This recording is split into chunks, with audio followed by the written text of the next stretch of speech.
Hər vaxtınız xeyirli olsun, hörmətli tamaşaçılar, dəyərli izləyicilər. Sentyabr ayının 30-udur, həftənin bazar ertəsi günüdür və vacib bir xəbərimiz var, onu nəzərinizə çatdırırıq. Bugün Milli Məclisin payız sessiyasının ilk iclası olub və iclasda millət vəkillərindən bəzi açıqlamaları var.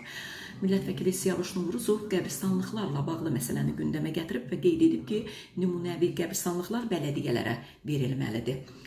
O, Nazirlər Kabinetinin nümunəvi qəbristanlıqlarla bağlı qərarının olduğunu da deyib və bunun qanun şəklinə salmağın mümkünlüyündən danışıb.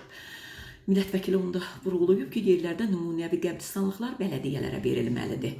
Çünki az təminatlı ailələrin hamısı bələdiyyələrə müraciət edir. Bələdiyyələr də bunu həyata keçirməlidir. Kimin imkanı yoxdur, ona kömək etməlidir, deyə komitə sədri qeyd edib. Siyavuş Novruzov onu da vurğulayıb ki, bələdiyyələrdə yaşayış və qeyri-yaşayış obyektlərindən ildə bir dəfə eyni vergi yığılır. Lakin yaşayış obyektlərindən işıq, qaz, su ilə bağlı bir dəfədirsə, digərlərindən 3 qat vergi yığılır. Ona görə də bu tətbiq də bələdiyyələrdə olmalıdır ki, onların da maliyyə imkanları genişlənsin. Gələcəkdə onlar da müvafiq addımların atılmasına xidmət göstərə bilsinlər, deyə deputat vurğulayıb.